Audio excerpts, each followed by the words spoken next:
Oke, lanjut lagi. Kita akan bahas mengenai daya dan juga energi. Nah, lagi-lagi ini sebenarnya konsep yang udah pasti kalian sudah jumpai ketika belajar fisika di SMA. Daya itu disimbolkan dengan P, sedangkan energi itu biasanya dengan E atau W gitu ya. Tapi untuk sekarang kita ambil simbol dari energi itu misalkan W. Kerja.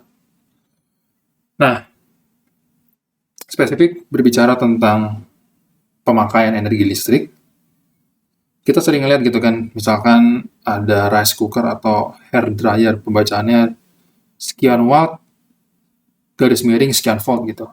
Artinya, misalkan ada hair dryer gitu ya, sorry hair dryer jelek, ada hair dryer pembacaannya misalkan berapa ya, saya kurang tahu juga, 200 watt, 100 volt gitu.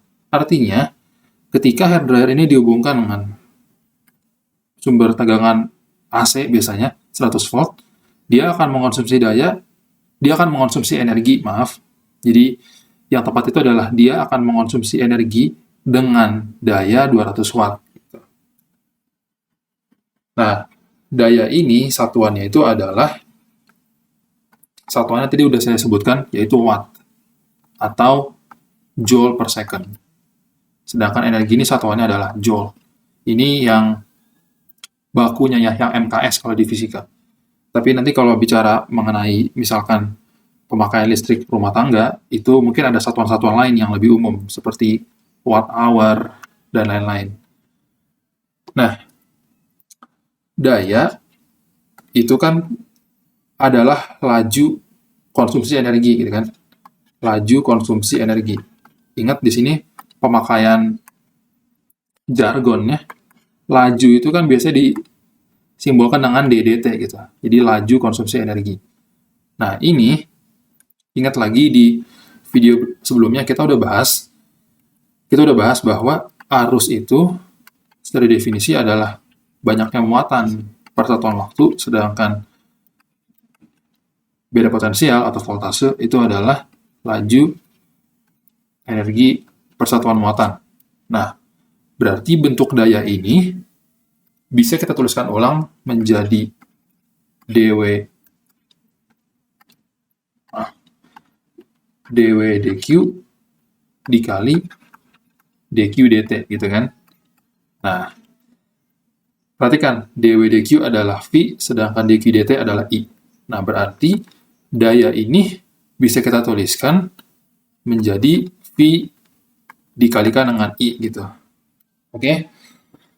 Ya, ini adalah fungsi waktu gitu. Jadi daya itu bisa nggak harus konstan, dia bisa berubah-berubah tergantung fungsinya gitu. Jadi ini fungsi waktu semuanya. Ini akan terus terpakai nanti ya. Ketika bahkan sampai kalian udah ngebahas mengenai daya kompleks, daya semu itu nanti kalau kalian belajar arus AC, ini akan tetap terpakai persamaan ini. Ini tetap berlaku. PT sama dengan VT dikali IT. Ya, saya nggak akan bahas lebih dalam mengenai itu. Nah, dari sini, PT sama dengan VT kali IT, berarti kalau mencari energi, dari sini ya, dari persamaan ini, berarti kan kita langsung mendapatkan integral VT dikalikan dengan IT dt gitu ya. Ya. Dari suatu waktu sembarang 0 atau T0 gitu sampai dengan T ditambah dengan W dikali T0 gitu. Ini caranya sama dengan sebelumnya ketika kita mencari ekspresi antara arus dan muatan, oke? Intinya ini hanya sekedar integral dan turunan lah. Nah, dalam rangkaian berlaku konservasi daya. Ya, itu adalah konsekuensi langsung dari hukum kekekalan energi.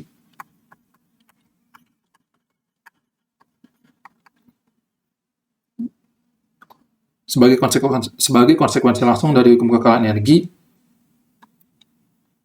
jumlah daya pada suatu rangkaian gitu ya. Jadi ini keseluruhan daya itu adalah 0. Ya, nanti kalian akan belajar lagi bentuk yang lebih umum dari ini yang disebut dengan hukum Telegen. Tetapi itu nanti akan kalian dapatkan di rangkaian elektrik. Nah, untuk sekarang, ini adalah konsekuensi langsung dari hukum kekalian energi. Jadi kayak gini. Kayak gini misalkan kita punya rangkaian yang sederhana lah seperti ini ya. Ada sumber tegangan, ada resistor, ya mungkin ada ya misalkan kapasitor gitulah ya. Ada kapasitor, ada induktor, ada resistor lagi gitu misalkan. Nah, pada setiap waktu, pada waktu sembarang T,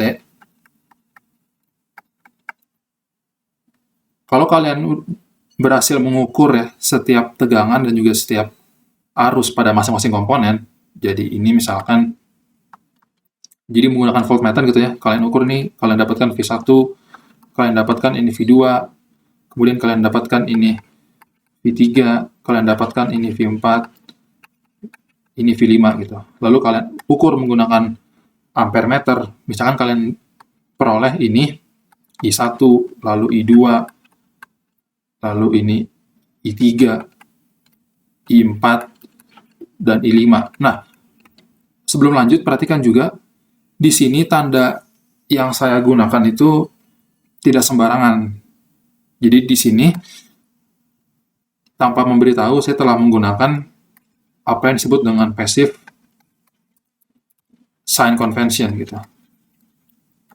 Oke, jadi di sini tanda arus dan tanda tegangan yang saya ambil itu nggak sembarangan. Jadi kayak gini.